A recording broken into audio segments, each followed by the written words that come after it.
Jack Carter woke up at 6 o'clock in the morning to the sound of water. Not rain against the window, not the usual trickle of the creek behind his house, but something deeper, something that rattled the floorboards beneath his bare feet. When he pulled back the curtains, he saw his entire neighborhood submerged, driveways turned into canals, mailboxes poking out of brown water like buoys in a harbor that should never have existed. Less than 2 hours later, the president of his homeowners association was standing on his porch, soaked to the knees, pointing a shaking finger at the river behind his yard, and screaming that all of it, every ruined carpet and flooded engine, was his fault. A week after that, a certified letter arrived at his door with a number on it that made his hands go cold. $2,800,000. The accusation being that he had personally redirected the flow of a river to destroy the homes of his neighbors. There was only one small problem with that theory. Jack Carter did not own the river. And the woman suing him for that staggering sum had no idea that the man she had chosen as her villain was the very engineer who had designed the drainage system protecting her town 20 years before she ever set foot in it. For 11 years before the flood, Jack had lived a life most people would call quiet, and he liked it that way. His wife, Diane, had passed 3 winters earlier after a long illness, and in the aftermath he had found a strange comfort in routine: coffee at 7, a walk along the riverbank at 8, and long afternoons spent tending a garden that had once been hers. He had spent nearly 2 decades as a hydraulic engineer for the state, designing culverts, floodways, and drainage systems for towns just like the one he now called home,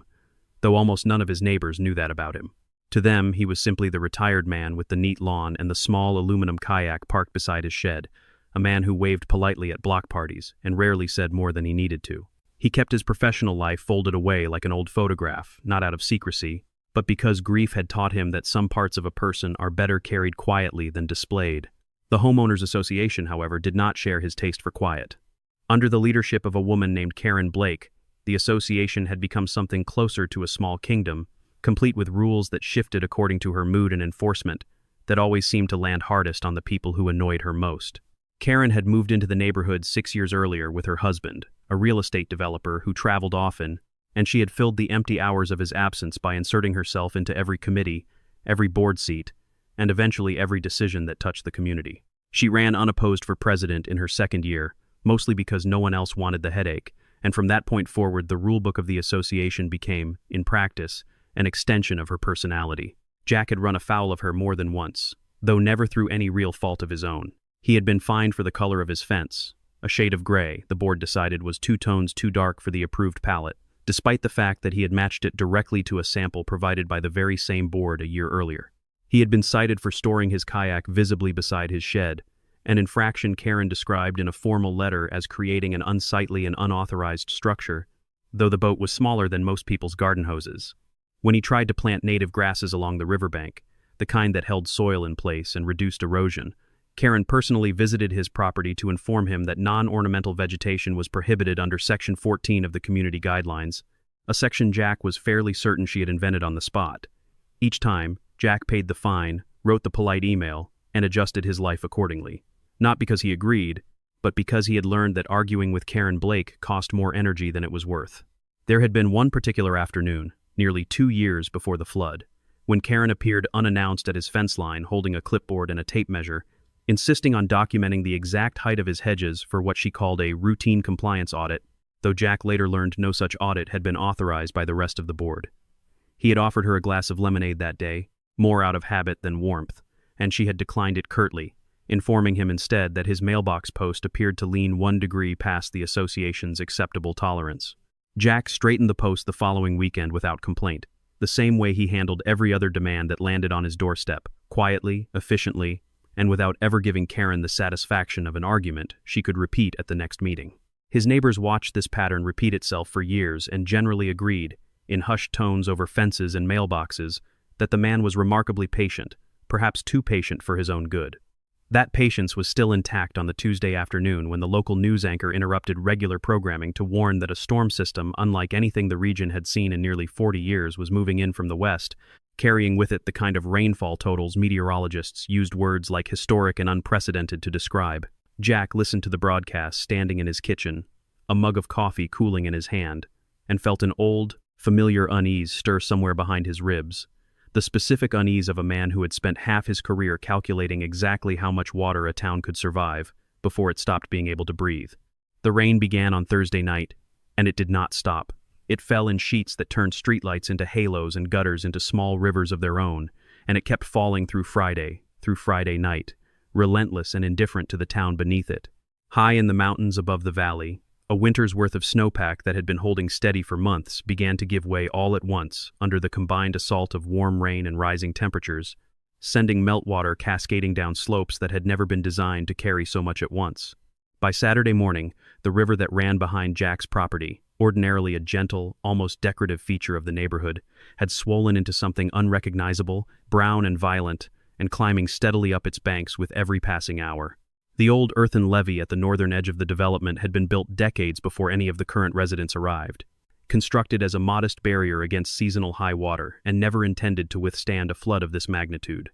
Jack had flagged its condition in a letter to the association 2 years earlier, back when he first noticed erosion along its base during a routine walk, but the letter had been filed away and forgotten. One more piece of unwanted advice from a man nobody thought to take seriously. At around 5 a.m. on Saturday, with the river cresting higher than anyone in the town's living memory, the levee finally failed, and a wall of water surged outward across the lowest streets of the neighborhood with terrifying speed. Within the hour, roads that Jack had driven 1,000 times had become churning brown rivers, and the quiet cul-de-sac where he lived had transformed into something closer to a lake. Garages disappeared beneath the surface, swallowing lawnmowers and bicycles, and the contents of 100 storage shelves in a matter of minutes. Cars bobbed gently at the ends of driveways, tethered only by the friction of their tires against submerged pavement, and the low hum of dozens of sump pumps working uselessly against the rising tide filled the air like a chorus of small, defeated engines. Jack did not hesitate. He pulled his kayak from beside the shed, the same kayak Karen had once fined him for owning, and pushed it into water that had, only hours before, been his driveway. He spent the next 6 hours paddling through flooded streets, ferrying an elderly widow named Ruth Hensley to dry ground on a mattress she had dragged from her bedroom, coaxing a terrified golden retriever into the boat with nothing but a strip of bacon and a steady voice, and carrying 2 young children across a stretch of water that had risen well above their waists. He worked without stopping to eat, without stopping to think about his own flooded belongings, moving from house to house with the calm efficiency of a man who understood, on some cellular level, exactly how water behaved, and exactly how little time people had before it stopped being merciful. At one point, he guided the kayak beneath a fallen tree branch to reach a young father named Kevin Marsh, who stood chest-deep in his own flooded living room holding a screaming infant above his head, unable to reach the second floor because the stairwell had already begun to flood. Jack talked him through it in the same steady voice he once used to calm junior engineers during emergency storm briefings, telling him exactly where to step, exactly how to shift his weight so the current would not pull him under. And within minutes, both father and child were safely aboard, shivering but alive. Later that same morning, he found an elderly man named Walter Kim clinging to a porch railing 2 streets over, refusing to leave without his late wife's photo albums. And Jack, without arguing, paddled the boat directly against the porch steps and helped the old man gather 3 soaked boxes before ferrying him to dry ground, understanding instinctively that some things mattered more than schedules, even in a disaster. By mid-morning, word of the man in the small aluminum kayak had spread through the neighborhood's makeshift radio chatter that they had assumed the volunteer paddling tirelessly through their flooded streets belonged to some official rescue agency, never once imagining it was simply their quiet, fence-fined neighbor from 3 doors down. While Jack worked, Karen Blake stood on the small rise near the community clubhouse, one of the few points in the neighborhood the water had not yet reached, holding her phone at arm's length and recording video after video of the devastation below. She narrated each clip with rising urgency, describing ruined landscaping and drowned cars in the breathless tone of someone building a case rather than documenting a disaster, though at the time, none of her neighbors thought much of it, beyond mild annoyance that she wasn't helping. It was only later, once the water began to recede and the full scale of the damage became clear, that people would remember exactly how much footage Karen had gathered that morning, and exactly how little of it involved her lifting a finger to help anyone. By midday, the rain had finally slowed to a drizzle, and the floodwaters had begun their slow retreat, leaving behind a landscape of ruined lawns, waterlogged furniture stacked on curbs, and a fine layer of silt coating everything the river had touched. Jack finally returned to his own property near 2 in the afternoon, exhausted, soaked through, his arms aching from hours of paddling, only to find Karen Blake waiting for him in his driveway with a small crowd of neighbors gathered behind her. Before he could even climb out of the kayak, she raised her arm and pointed past him toward the river, her voice cutting through the tired murmur of the crowd like a blade. "That river changed course because of him," she announced, loud enough for everyone within 50 feet to hear, her finger trembling slightly as she held it aimed at Jack like an accusation made physical. "He's been digging back there for years. Everyone's seen it. This flood is on his hands." The crowd went quiet, and Jack, still sitting in his kayak with river water dripping from his sleeves, felt the peculiar vertigo of watching an accusation take root in real time, spreading from face to face faster than the flood itself had spread through the streets. 3 days after the water finally receded, Karen called an emergency meeting of the Homeowners Association, and nearly every household in the neighborhood showed up, drawn by equal parts anger, fear, and the simple human need to understand why their homes had just been destroyed. Karen stood at the front of the clubhouse, a poster board propped beside her covered in photographs of eroded riverbank and hand-drawn arrows that meant absolutely nothing to anyone with actual engineering knowledge, and began laying out her case against Jack Carter, with the theatrical confidence of a woman who had never once considered she might be wrong. She told the room that Jack had been secretly excavating the riverbank behind his property for years, gradually reshaping the channel to protect his own land at the expense of everyone downstream. She claimed he had built an unauthorized berm using fill dirt trucked in under cover of night, and that this hidden structure had redirected the river's flow directly into the failing levee, accelerating its collapse. She insisted, without a shred of documentation, that Jack had installed illegal reinforcement along his section of the bank, work done without permits, without inspection, and entirely without the association's knowledge or consent. Person after person in the crowd nodded along, not because the claims made any technical sense, but because Karen delivered them with such unwavering certainty that doubting her felt, in the moment, like doubting gravity itself. Jack stood and asked for a chance to respond, and when the room quieted enough to let him speak, he calmly explained that he had never touched the riverbank beyond the native grasses Karen herself had once fined him for planting. He had brought with him, in a plain manila folder, a survey map of the property line, copies of state permits related to the levee's original construction, and a set of satellite images spanning the past 5 years showing no change whatsoever to the contour of the riverbank behind his house. He held the folder out toward Karen and asked if she would like to review the documents before the association took any further action. Karen glanced at the folder for less than a second before waving it away with a dismissive flick of her wrist, declaring to the room that paperwork could be forged, and that what mattered was what people had seen with their own eyes.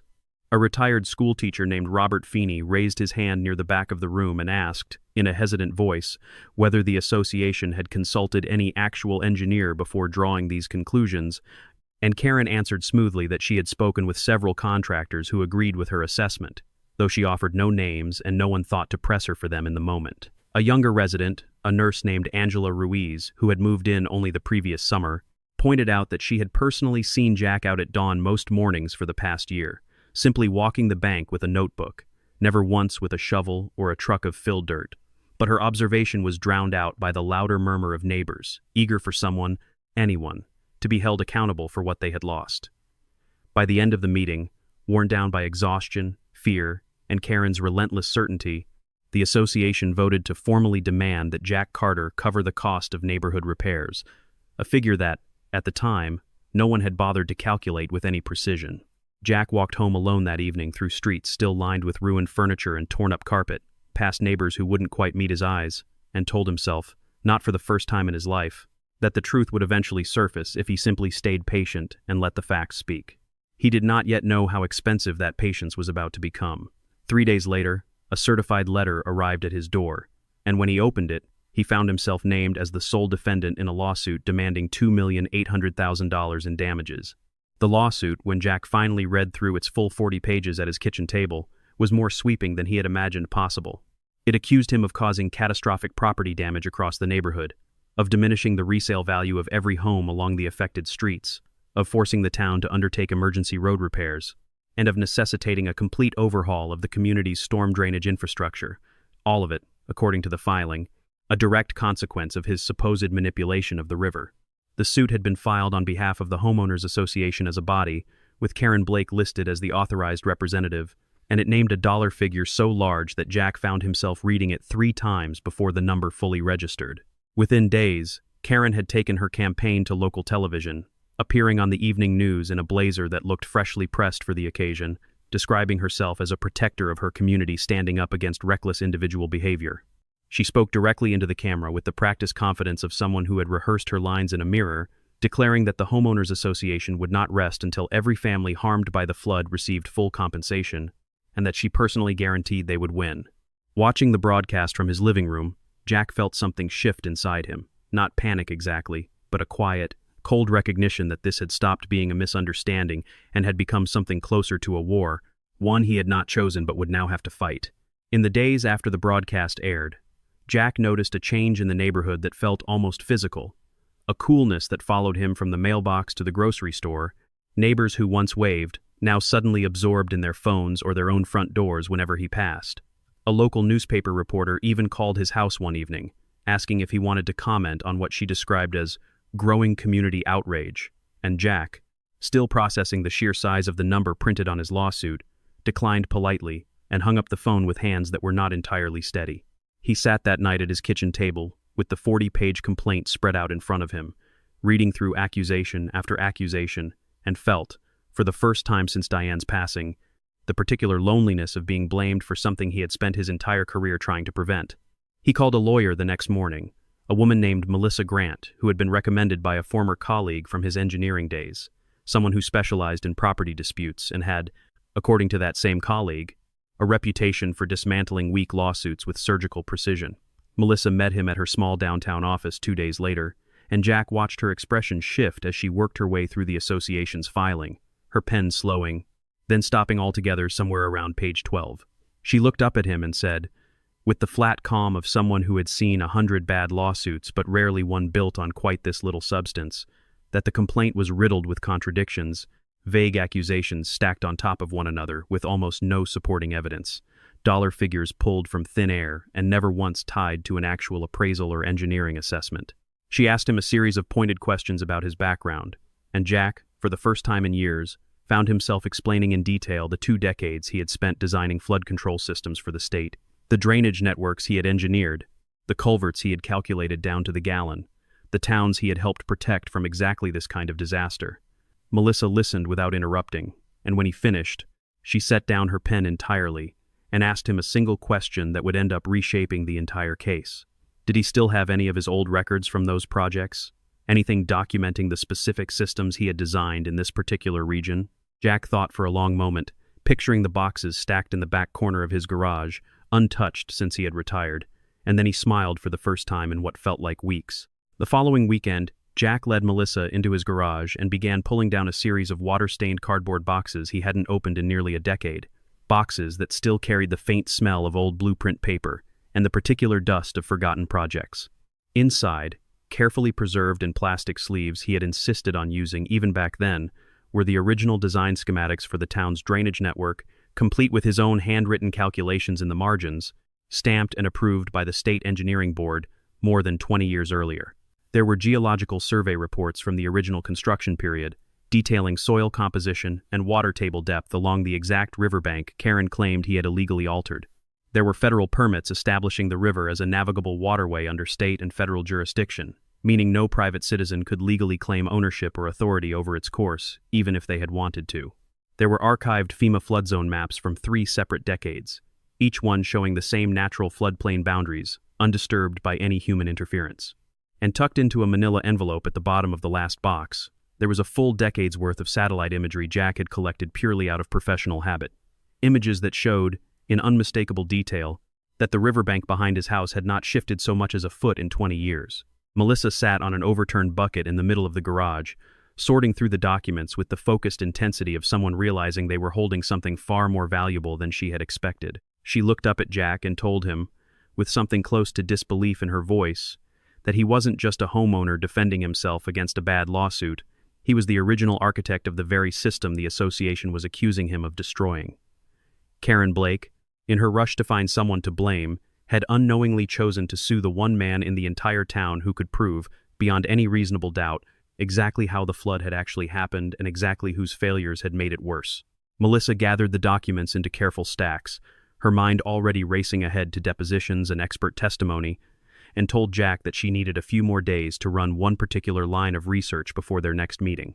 What she found would change the shape of the entire case. Melissa's research led her first to the county recorder's office, where she spent an afternoon combing through decades of property records and easement filings related to the river that ran behind Jack's neighborhood. What she discovered confirmed something Jack had suspected from the very beginning of the ordeal, that the river itself was not private property at all, but a state-regulated waterway subject to federal navigability statutes, meaning no individual homeowner, developer, or association had ever held legal authority over its course or maintenance. The implications were significant, because it meant the entire foundation of Karen's public accusations, that Jack had somehow reshaped or redirected the river through unauthorized private action, was not just factually wrong but legally impossible from the outset. Melissa requested an official inspection from the town's engineering department, and within days, a city engineer named Tom Willis arrived at the neighborhood to conduct a formal site survey. Tom had worked for the town's Public Works Division for nearly 2 decades, and had, in fact, crossed paths with Jack years earlier during a regional flood mitigation conference, though neither man had realized the connection until they stood together on the riverbank comparing notes. Tom walked the length of the property line with a measuring wheel and a tablet loaded with historical survey data, cross-referencing every inch of the bank against the original engineering schematics Jack had pulled from his garage. After nearly 3 hours of methodical work, Tom's conclusion was unambiguous. There was no evidence of unauthorized excavation, no illegal berm, no reinforcement structure of any kind, nothing to suggest the riverbank had been altered by human hands in any way during the past 2 decades.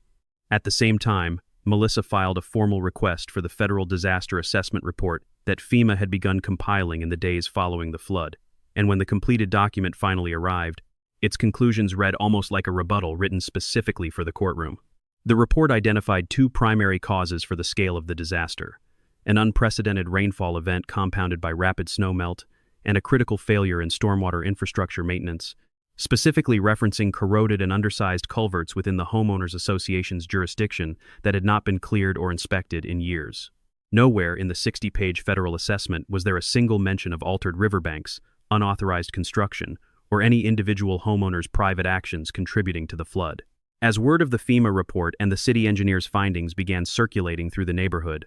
a subtle but unmistakable shift started taking place among the residents who had, only weeks earlier, nodded along with Karen's accusations without question. Neighbors who had once avoided eye contact with Jack now stopped him on the sidewalk to ask quiet questions about what he actually knew, and small clusters of homeowners began gathering in driveways and kitchens to compare notes on things Karen had said over the years that, in retrospect, no longer sat quite right. It was during one of these quiet gatherings that a woman named Patricia Long, a former association treasurer who had resigned 2 years earlier after a dispute with Karen over budget transparency, mentioned almost offhandedly that she still had access to an old shared drive containing years of internal board communications. What Patricia found when she reopened that archive, and what she eventually forwarded to Melissa's office, out of what she later described as a long overdue sense of obligation to the truth, was a trove of internal emails spanning nearly 3 years, emails that painted a picture entirely different from the one Karen had presented to the town on the evening news. The moment Melissa finished reading through the full folder, she picked up her phone and called Jack directly, telling him, in a voice tighter with barely contained energy than he had heard from her before, that he needed to come to her office immediately. The emails, once organized chronologically, told a story that had nothing to do with Jack Carter and everything to do with years of quiet, deliberate neglect. In one message dated nearly 3 years before the flood, Karen had explicitly instructed the association's maintenance contractor to reduce the frequency of storm drain clearing from twice yearly to once, citing budget concerns, despite a follow-up email from the same contractor warning in plain language that reduced maintenance would significantly increase flood risk during heavy rain events. In another exchange dated roughly 18 months before the disaster, Karen had rejected a formal proposal to reinforce the aging earthen levee, the same levee that would eventually fail and unleash the flood, describing the estimated cost of $40,000 as excessive and unnecessary given what she called the levee's, quote, perfectly acceptable condition. Meanwhile, over that same period, financial records showed the association spending freely on projects with far less practical urgency, nearly $15,000 on new decorative stonework for the community entrance gate,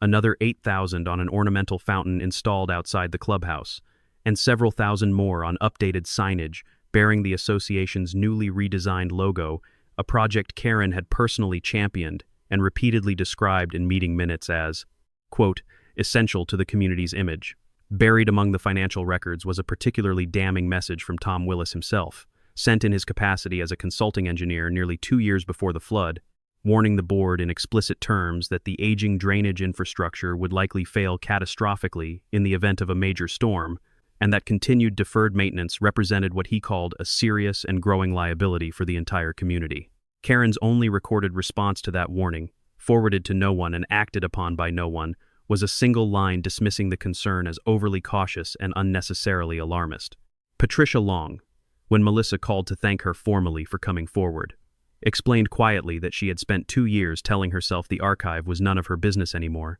that resigning from the board had meant washing her hands of the whole situation. But watching the flood coverage on the evening news, watching Karen point a confident finger at a man Patricia had always known to be careful and reserved, she had finally decided that staying silent felt less like neutrality and more like complicity. She spent an entire weekend organizing the emails by date and subject before sending them along, determined that whatever came of the case, at least the truth would be sitting in plain sight rather than buried in an old shared folder nobody thought to open. When Melissa forwarded copies of the full email archive to Karen's attorney as part of formal discovery, the response that came back, according to the court clerk who processed the filing, was uncharacteristically brief. The trial began on a gray Monday morning in late spring, nearly 4 months after the flood had first torn through the neighborhood, and the courtroom was fuller than anyone expected for what was, on paper, a fairly ordinary civil property dispute. Karen arrived dressed sharply, flanked by her attorney, and opened her case exactly as she had opened the Emergency Association meeting months earlier,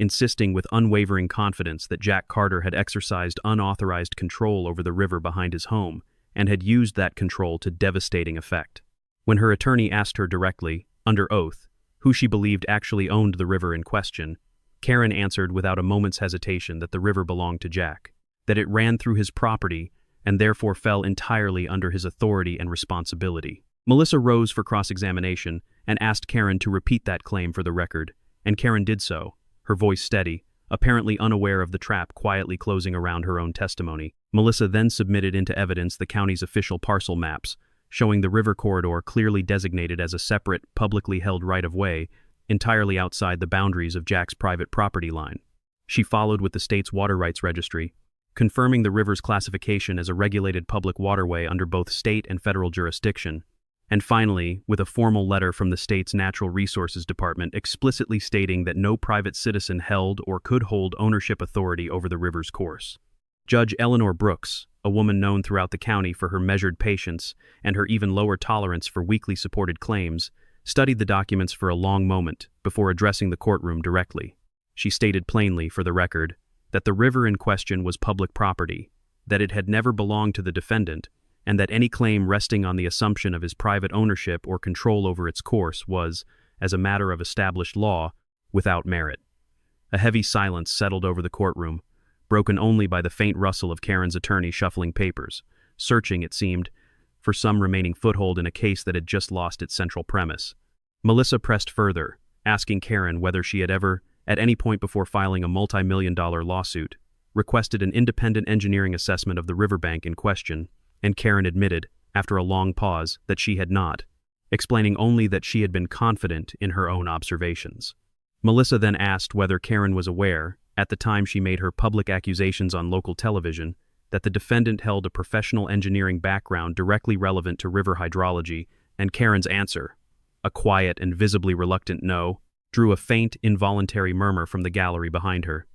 Karen leaned toward her attorney and whispered something urgent, her composure visibly cracking for the first time since the trial had begun, and when her attorney rose to request a brief recess, the judge granted it with a curt nod, though the damage to Karen's case was already, unmistakably, done. When proceedings resumed after the recess, Karen attempted to pivot her argument, suggesting instead that even if Jack did not legally own the river, his personal negligence in maintaining the section of bank nearest his property had still contributed materially to the flood's severity. Melissa welcomed the shift with visible ease, calling to the stand the same city engineer who had conducted the original site survey weeks earlier. Tom Willis testified in careful, methodical detail about his inspection findings, confirming once again that no unauthorized alterations existed anywhere along Jack's section of the riverbank, and that the natural vegetation Jack had planted there, the very vegetation Karen had once fined him for installing, had in fact functioned exactly as designed, stabilizing the soil and reducing erosion during the flood rather than causing it. Melissa then introduced a video exhibit that immediately drew the full attention of the courtroom, a recording pulled from an earlier association meeting, time-stamped nearly 2 years before the flood, in which Karen could be seen and heard explaining her decision to cut the maintenance contractor's storm drain clearing schedule in half. In the recording, Karen stated directly to the assembled board members that the association would, quote, save real money by scaling back unnecessary maintenance spending, and that she personally doubted the drains needed clearing as often as the contractor claimed. Melissa paired the footage with the physical board meeting minutes from that same session, bearing Karen's own signature beneath the formal motion to reduce maintenance frequency, a motion she had personally authored and championed. Tom Willis returned to the stand briefly to explain, in plain terms even a layperson could follow, that properly maintained storm drains could have processed a significant portion of the excess floodwater before it ever reached the aging levee,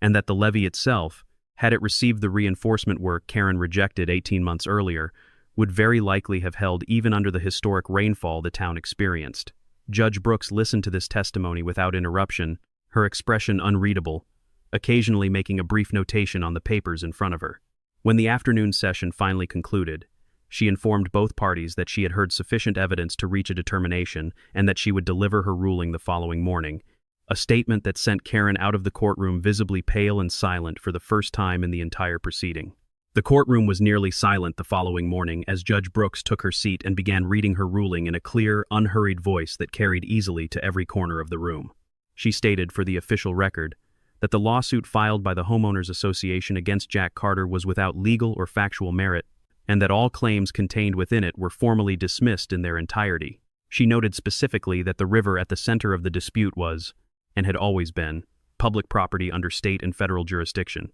that the defendant had never possessed any legal authority over its course, and that the documentary and testimonial evidence presented at trial demonstrated conclusively that he had made no unauthorized alterations to the riverbank at any point during his ownership of the property. Judge Brooks continued, stating that the true and primary cause of the flood damage suffered by the community was a documented, sustained pattern of deferred maintenance and neglected infrastructure decisions made deliberately and repeatedly by the association's own leadership over a period of nearly 3 years despite explicit, written warnings from a licensed engineering consultant. She ordered the association to cover the full legal costs incurred by the defendant throughout the proceedings and, in a rare additional measure, imposed a separate financial penalty against the association for pursuing what she described in her written opinion as a claim built on reckless and unsubstantiated accusations rather than credible evidence. As a final note, addressing Karen directly rather than the association as a whole, the judge stated that individuals in positions of community leadership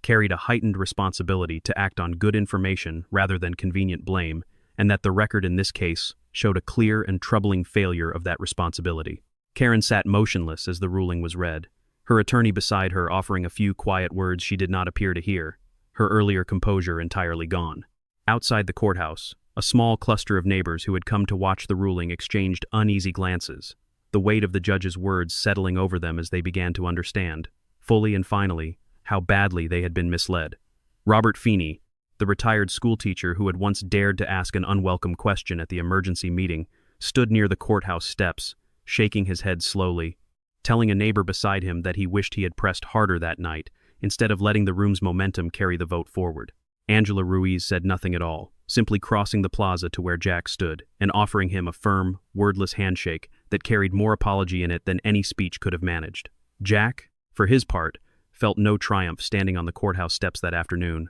only a quiet, tired relief, the particular exhaustion of a man who had simply wanted the truth to be heard and could finally stop fighting to make that happen. In the weeks following the ruling, the Homeowners Association convened an emergency vote of no confidence, and Karen Blake resigned from the presidency before the meeting had even reached its scheduled agenda items, walking out of the clubhouse without addressing the room. The association elected a new interim board within days, led by residents who had, notably, been among the first to question Karen's version of events once the FEMA report became public.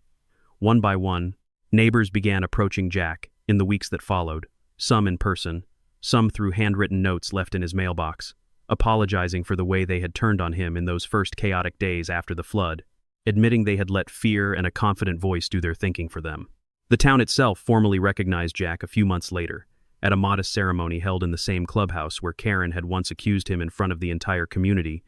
presenting him with a certificate honoring both his rescue efforts during the flood and his decades-earlier contribution to the very drainage infrastructure that had, in its properly functioning sections, prevented even greater damage. Jack accepted the recognition with characteristic reserve, offering only a brief statement of thanks before returning to his seat, though several neighbors later remarked that they had never seen him look quite so at peace. Rather than distancing himself from the community that had so recently turned against him, Jack volunteered his engineering expertise to the new board free of charge, spending the following months walking the length of the riverbank alongside Tom Willis, drafting a comprehensive flood mitigation plan that included levee reinforcement, upgraded culverts, and a scheduled maintenance program designed to ensure that no future board could quietly defer critical infrastructure work the way Karen once had. A full year after the flood, the new drainage system was complete, its culverts wider and better protected, its levee reinforced with materials rated to withstand storms far more severe than the one that had nearly destroyed the neighborhood. The river continued to run behind Jack's property exactly as it always had, unhurried and unremarkable most days of the year, the same natural grasses he had once been fined for planting now thriving along its banks, holding the soil firmly in place. On a quiet evening that spring, Jack walked down to the water's edge alone, watching the current move steadily past in the fading light, and allowed himself, for the first time in over a year, to simply stand still without the weight of accusation pressing against his chest. He thought, standing there, about how easily a frightened community had reached for the simplest explanation, rather than the truest one, how much easier it had been for people to believe a confident voice pointing a finger than to sit with the uncomfortable possibility that the danger had been growing quietly among their own decisions all along. The river did not care who was blamed for its rising. It only followed the shape of the land and the choices, or the failures, of the people responsible for managing it. Jack understood that better than almost anyone in town, understood it in his bones after 2 decades spent studying exactly how water moves and exactly how little patience it has for negligence dressed up as convenience. As he turned back toward his house, the porch light glowing warm against the darkening sky, he found himself thinking that nature, in the end, was rarely the true danger people imagined it to be. The current beneath the surface was never the real threat at all. It was always, in the end, human pride, unwilling to admit what it had failed to see. Ruth Hensley, the widow he had carried to safety on her own mattress that first terrible morning, still waved to him from her porch every evening when he passed on his walk. And more than once, she had invited him in for coffee simply to talk, no longer about fences or flowers, but about ordinary things, the kind of conversation neighbors are supposed to share. Angela Ruiz, the young nurse who had once spoken up in his defense at that chaotic emergency meeting, eventually joined the new board herself, and under her quiet insistence, the association adopted a standing policy, requiring any major maintenance decision to pass through an independent engineering review before ever reaching a vote. Karen Blake moved away from the neighborhood within the year, though Jack heard, secondhand and without any particular satisfaction, that she had tried once more to run for a homeowner's board seat in a different town 2 counties over, only to withdraw her candidacy quietly after a handful of new neighbors began asking pointed questions about her previous community. Jack never framed the certificate the town gave him, choosing instead to tuck it into the same cabinet where he kept Diane's old photographs, understanding that some honors were meant to be kept rather than displayed. What he did keep visible, hung on the wall of his small home office beside his original drainage schematics, was a single photograph Tom Willis had taken the day the new levee was finally completed, the two of them standing side by side on reinforced earth with the river running calm and wide behind them. It was not a photograph of triumph exactly, nothing so dramatic as that, but something quieter and more durable, a record of 2 men who had simply insisted on doing the work correctly long after anyone was watching. And on the evenings when the wind moved just right through the new grasses along the bank, Jack liked to think that the river itself, indifferent as it was to human blame and human pride alike, simply carried on doing what it had always done, following the shape of the land, patient enough to outlast every accusation ever thrown against its current.